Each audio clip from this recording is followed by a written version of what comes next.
আমি প্রথমেই ধন্যবাদ জানাচ্ছি আমাদের ডিজিএফআই গোয়েন্দা সংস্থা। এরা গত পরশুদিন আমরা বলেছিলাম যে আপনাদেরকে একটা ভালো নিউজ আমরা দিব। আমরা আসলে যারা এই ব্যবসার নামে মানুষকে এই একটা চাপের মধ্যে রেখে তারা অসৎ উদ্দেশ্যে একটা রাষ্ট্রের মধ্যে একটা বিশৃঙ্খলা করার চেষ্টা করে, তারা আসলে প্রকৃত ব্যবসায়ী না, তাদেরকে আসলে আমরা ঘৃণা করি এবং তারা অপরাধী। আমরা জেলা প্রশাসন চট্টগ্রাম এই অপরাধীদের ধরার জন্য আমরা তৎপর রয়েছি এবং আমাদের ডিজিএফআই এনএসআই সহ সকল গোয়েন্দা সংস্থায় কিন্তু কাজ করছে।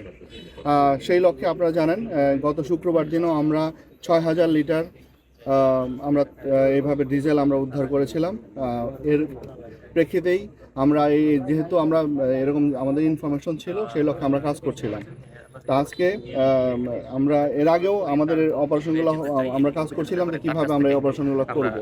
তো আজকে যখন কনফার্ম হওয়া গিয়েছে তখনই কিন্তু আমাদের পুরো টিম, আমাদের ম্যাজিস্ট্রেট সহ এবং গোয়েন্দা সংস্থা টিম, পুলিশ সবাই এসে কিন্তু এগুলো জব্দ করতে আমরা সক্ষম হয়েছি। আমাদের কাছে আরও কিছু ইনফরমেশন ছিল, আমরা সেখানেও গিয়েছি, সেখানে অবশ্য পুরোপুরিভাবে আমরা তেল পাইনি। এখানে আমরা 25,000 লিটার তেল পেয়েছি। ইতিমধ্যে আমাদের জেলা প্রশাসন আমরা ইতিমধ্যেই প্রায় 31,000 লিটার তেল আমরা জব্দ করেছি। এবং আপনারা জানেন যে 98টি মামলা এই তেলের মূল্য বৃদ্ধিকে নিয়ে এবং কালোবাজারি এবং সেটিকে মজুত করা নিয়ে ইতিমধ্যে 98টি মামলা হয়েছে। প্রায় 4 লাখ টাকার মতো আমরা কিন্তু জরিমানা করেছি।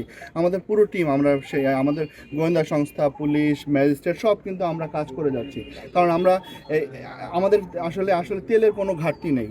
এবং এই মাসেও আমাদের এই 10টি, আজকে সিঙ্গাপুর থেকে একটি জাহাজ আমাদের কোর্টে ঢুকবে, আমি একটু আগেও কথা বললাম, সেখানে প্রায় 30,000 লিটার ডিজেল নিয়ে ঢুকছে। তার মানে কি, আমরা কিন্তু আসছে তেল, এবং এই মাসে 10টি জাহাজ আজকে চট্টগ্রাম বন্দরে আসছে। সুতরাং তেলের কিন্তু কোনো ঘাটতি নেই। এবং আপনারা জানেন যে বাংলাদেশের ডিজেলের যে চাহিদা আছে তার কিন্তু এই 112 মানে প্রায় 12,000 মেট্রিক টনের মধ্যে 1,000 মেট্রিক টনের মতো চাহিদা শুধু এই চট্টগ্রাম। এটা মালিকানা কি আজকের এটার মালিকানা যারা আমরা কিভাবে মজুত করছে, কেন তাদেরকে আমরা খুঁজে বের করব। কাউকে আমরা পাইনি এবং তাদের বিরুদ্ধে নিয়মিত মামলা হবে। 1974 সালের যে বিশেষ ক্ষমতা আইনে তাদের বিরুদ্ধে মামলা হবে এবং আমরা মামলা হওয়ার পরে তাদের বিরুদ্ধে ব্যবস্থা গ্রহণ করব। আমরা একটু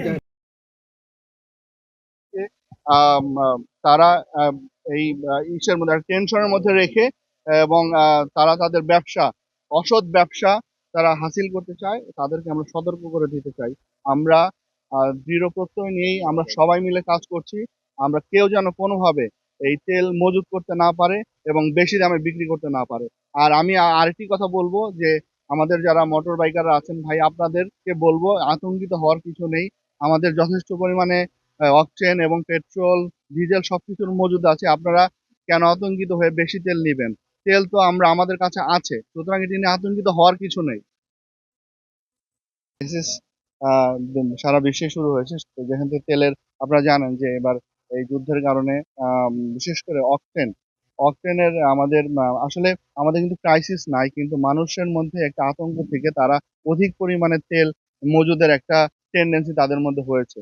তো সেই সেই দিক থেকে যারা তেলের ব্যবসা করে তারাও কেন যেন একটু অধিক পরিমাণে একটু মজুত করে তারা মনে করছে যে এটা আমরা যদি বেশি দিন রাখতে পারি, এরপরে যদি দাম বেড়ে যায় তখন তারা একটা বিজনেস করবে। এই যে একটা অসৎ একটা মেন্টালিটি, এইটা যখন তারা এই অসৎ মেন্টালিটিটা তাদের মাথায় এসে তখনই কিন্তু তারা এই কার্যক্রমগুলো শুরু করেছে।